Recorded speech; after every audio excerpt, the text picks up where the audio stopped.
O Guilherme Benchimol fundou a XP Investimentos há 25 anos, uma plataforma que acabou mudando o jeito que o brasileiro investe e atraindo bastante competição para essa área. Há 4 anos, ele decidiu que era hora de ir para o conselho e deixar outro executivo comandar a operação da companhia. Para ele, essa é a única forma de fazer o negócio crescer, delegando, apostando em bons profissionais e viabilizando a escala.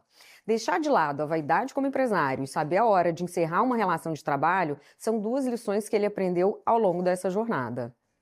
Eu acredito que se você quiser construir um negócio grande e ter escala, você vai ter que aprender a deixar de ser gargalo. Então, quando você começa uma coisa, é normal que você tenha que ser muito bom na execução daquilo, até porque você não tem muito dinheiro, você tem que fazer a coisa acontecer e etc. Mas em algum momento você tem que abandonar esse personagem que te ajudou a começar e aprender a ser um líder de pessoas e aprender a trabalhar com pessoas melhores do que você mesmo, né? E aprender a montar time, a ter planos sólidos de longo prazo, inspirar as pessoas, a fazer a meritocracia interna. E no final é como é que você tira o melhor de cada ser humano que faz parte do seu time, e é justamente isso que te permite construir uma história longeva, né? Eu acredito que o empreendedor ele não pode ter vaidade, é importante que ele pense na sua obra-prima, né? Que é a empresa que ele fundou, que ele começou, e é importante que ela continue avançando independente de si próprio. Então, que bom que eu tenho o Mafra aqui já há 5 anos,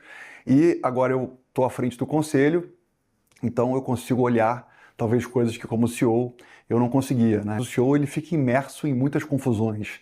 E quando você sai do dia a dia, você começa a aprender a separar o que é barulho, o que são coisas importantes, etc. Você faz a sua agenda. E quando você é CEO, na verdade é a empresa que faz a sua agenda, né? Bom, intuição ou dados? Eu diria que as duas funcionam, depende do seu estágio da sua companhia. Então, quando você é uma empresa menor, a sua intuição faz toda a diferença. Você é uma pessoa que conhece bem aquele mercado, a empresa é muito pequena, é mais simples, então a sua intuição é muito importante. Mas quando você vai crescendo, o seu negócio vai naturalmente ficando mais complexo, você tem que ser mais focado em dados, em fatos, e para você gerir a empresa é importante que você vá nessa direção de forma com que você consiga ter decisões mais estatísticas, né, e menos intuitivas. Eu acho que é uma transformação. Começa com muita intuição, depois vai na direção de mais fatos e dados. Bom, líderes e gestores, na minha opinião, não são sinônimos. Líderes, eles fazem os times acreditarem em projetos impossíveis, constroem planos compatíveis e dão um jeito de conseguir chegar lá. Gestores são pessoas que são preparadas, são pessoas muito técnicas, são pessoas que dominam ali aquele tema e que fazem um bom trabalho. Mas o líder faz mágica. Quando eu comecei a perceber que eu estava liderando, eu acho que talvez os erros que eu mais tenha cometido tenha sido na procrastinação da demissão de pessoas. Eu acho que por algum tempo eu acreditei que era possível mudar as pessoas e eu não acho que isso é possível. Eu acho que você pode até aparar algumas arestas, mas as pessoas são o que são e é super importante que você consiga trazer os talentos que possam ser lapidáveis, mas você não vai conseguir transformar uma pessoa que é arrogante numa pessoa humilde. Você não vai transformar alguém que não queira sonhar grande num grande sonhador. E aí muitas vezes você quer mais do que a pessoa. E aí você fica tentando mudar a pessoa e isso não funciona, né? Então, eu acho que os meus grandes erros na vida foram com pessoas, foram acreditando que era possível mudá-las e eu não acho isso mais. Um jovem líder ele tem que fazer bem alguma coisa. Acho que quanto melhor você faz algum tema, mais você gosta daquele tema e aí mais curioso você fica, mais você avança e assim por diante.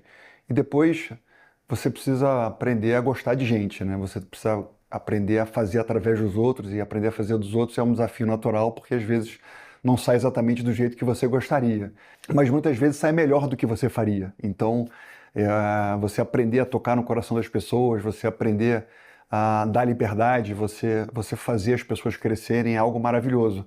Mas você tem que fazer bem, você tem que gostar de gente e você tem que entender que isso é um processo. E você começa a entender de fato o poder da escala. Olha, eu acho que sonho grande é a maneira mais defensiva de você encarar a vida empresarial, né? Ninguém quer sentar numa Kombi que vá chegar na padaria da esquina. As pessoas querem sentar num foguete que vai para Marte, né? Porque se a pessoa sentir que a empresa que ela está trabalhando ou aquilo que ela está fazendo não é algo que ocupa o tempo dela, não é algo que vale a pena ela gastar esse custo de oportunidade que todo mundo tem, ela vai começar a buscar outro projeto, outro emprego. Então, quando você vem com um sonho grande, você faz as pessoas trazerem novas ideias, quebrar o status quo, e é justamente esse conflito de ideias que vão fazendo as coisas acontecerem. Input na sua cabeça uma mentalidade de ser um projeto que vai durar eternamente, né? Porque justamente esse espírito de construir algo que possa ser longevo, que possa ser inquebrável, que possa ser interminável, eu acho que é isso te faz construir coisas muito mais sólidas. Eu comecei a empresa há 25 anos atrás. Ano passado a gente fez mais de 20 bilhões de receita e é justamente isso. O empreendedor, às vezes, ele se perde um pouco nessa construção de longo prazo e acaba sendo mais curto-prazista, e eu acho que é uma delícia você delegar, você montar time, você atingir coisas impossíveis e você continuar acreditando que dá para voar cada vez mais alto.